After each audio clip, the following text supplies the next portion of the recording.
السلام علیکم۔ آج کی تازہ اپڈیٹ کے ساتھ میں ہوں عبدالغفار۔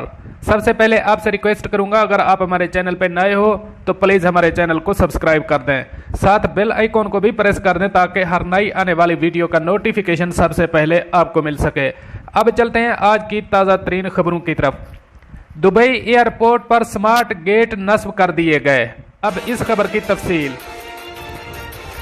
دبئی انٹرنیشنل ایئرپورٹ پر سمارٹ گیٹ نصب کر دیے گئے ہیں۔ دبئی ایئرپورٹ کے ٹرمینل 2 اور ٹرمینل 3 پر نصب سمارٹ گیٹ کے ذریعے کار آمد پاسپورٹ کے افراد کو داخلے میں آسانی ہوگی۔ دبئی ایئرپورٹ آنے اور جانے والوں کے لیے آسانی پیدا کر دی گئی ہے، جس سے کم وقت میں زیادہ لوگ چیک ان اور چیک آؤٹ کر سکیں گے۔ دبئی ایئرپورٹ میں مزید 68 سمارٹ گیٹ نصب کرنے پر کام جاری ہے۔ اب چلتے ہیں ہماری اگلی خبر کی طرف۔ دبئی سپر مارکیٹ میں خاتون کو ہراساں کرنے کا برا انجام۔ اب اس خبر کی تفصیل۔ دبئی سپر مارکیٹ میں ایک 30 سالہ فلپینی خاتون کو ہراساں کرنے پر جارڈن کے باشندے پر فرد جرم عائد کر دیا گیا۔ فلپینی خاتون الراشدیہ میں سبزی اور پھل خریدنے کے لیے دکان پر گئی، جہاں پر ایک جارڈن شخص نے اس کو پیچھے سے ہاتھ لگا دیا۔ خاتون نے پولیس کو رپورٹ کی، جس پر کیمرے کی مدد سے شخص کی پہچان کی گئی اور اس کو گرفتار کر لیا گیا۔ 21 سالہ شخص نے عدالت کو بتایا کہ اس پر دوائی کا اثر تھا، اس لیے خاتون سے ہاتھ لگ گیا۔ عدالت نے گواہان کی روشنی میں اس شخص پر فرد جرم عائد کر دیا، جو کہ دبئی پولیس کی تحویل میں ہے۔ اب چلتے ہیں ہماری اگلی خبر کی طرف۔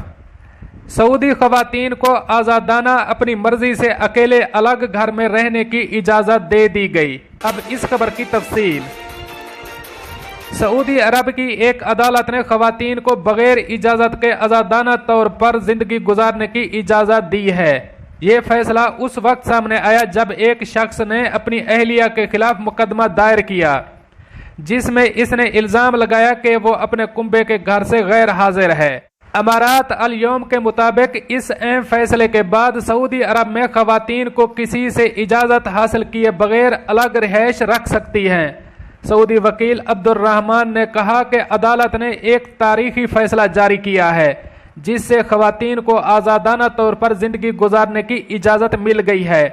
انہوں نے زور دے کر کہا کہ عورت کا خود سے الگ رہنا جرم نہیں ہے۔ انہوں نے اس خاتون کے موکل کا شکریہ ادا کیا جس نے اپنے حق کا دفاع کیا اور 2017 سے جاری اس کیس کو جیت لیا۔ دوستو، یہ تھی آج کی تازہ ترین اپڈیٹس جو میں نے آپ کے ساتھ شیئر کی۔ ملتے ہیں اگلی اپڈیٹ کے لیے، تب تک مجھے دیجیے اجازت۔ اللہ حافظ و ناصر۔